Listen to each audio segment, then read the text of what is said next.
संत आहे, त्याची शिकवण आहे, त्यांनी पुस्तकाने वाचा, त्याचा अभ्यास करा, त्यांनी काय चांगलं गोष्टी घेतल्या असतात त्या आचरणात आणा, यासाठी हे सण साजरा केले जातात. कोणताही सण साजरा करण्यासाठी किंवा करताना फक्त खाणं पिणं मनोरंजन करणं आराम बांधणं यासाठी नसतात, तर त्या जयंत्या पुण्यरित्या किंवा काही सण गणपती असतात, काही उत्सव असतात, हे उत्सव साजरा करण्यामागे काहीतरी हेतू आहे, त्यातले एक गुण आहे चांगले, ते गुण चांगले घ्या आणि त्यापासून एक बोध घ्या आणि आपलं जीवन सुधारा. माणसानं आपल्या जीवनामध्ये कर्म चांगलं केलं पाहिजे. आपला धंदा कोणताही असो, शेतीचा असो, मजुरीचा असो, व्यापार असो किंवा आपले ज्याच्या जाती धर्माप्रमाणे व्यवसाय असेल ते व्यवसाय इमानदारीने करा, चांगले करा, नक्की तुम्हाला फळ मिळेल. कर्म चांगलं असतं, त्या कर्माचं फळ चांगले मिळते. तुम्ही वाईट कर्म करून तुम्हाला भोगावं लागेल.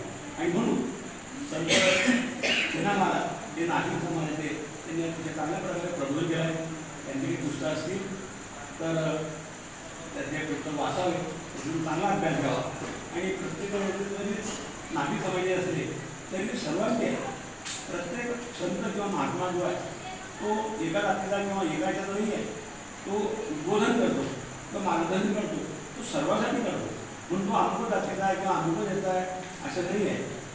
संत सेना महाराज म्हणा किंवा जे थोर पुरुष तुकाराम म्हणा किंवा निरा जाती डॉक्टर बाबासाहेब आंबेडकर आहे, हे थोर पुरुष होते, त्यांनी मार्गदर्शन केलं आहे.